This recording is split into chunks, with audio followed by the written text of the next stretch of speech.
नाज़रीन अवां खे ठट्टो डिस्ट्रिक्ट जेल में पुरसाद नमूने फौत थियल कैदी अली बख्श मलाह जे वारसनि जे लॻियां एहतजाज कयो आहे, जंहिं दौरान पुलिस ऐं मुज़ाहिरनि विच में चकरियूं थियूं आहिनि।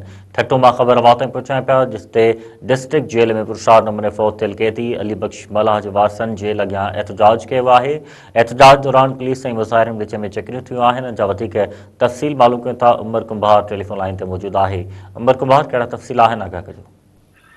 जी वधीक तव्हांखे ॿुधाईंदो हलां त मकली ते डिस्ट्रिक्ट जेल साम्हूं फोत थियल कैदी अली बख्श मलाह जे वारसनि जो धरणो जारी ऐं जेते मकली थाणे जे SHO पारां वारसनि समेत गॾु थियल शहरियनि ऐं साथियुनि ते FIR दाख़िल करण जूं धमकियूं एहतजाज कंहिं बि सूरत में ख़त्म न कंदासीं। असांजे नौजवान अली बख्श मलाह खे ठट्टो जेल में तशद्दुद करे क़त्ल कयो वियो आहे।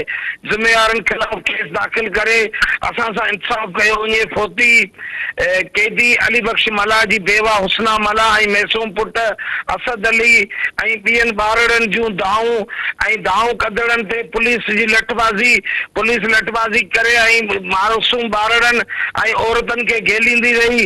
जेते साफ़ियनि एहतजाज कयो त तव्हां ॿारड़नि मासूम ॿारड़नि ऐं औरतनि खे घेलण बंदि करियो। जेते SHO मकली साफ़ियनि खे ऐं एहतजाज वेठल माण्हुनि खे FIR जूं धमकियूं ॾिनियूं ऐं पंहिंजी बदमाशी कंदो रहियो।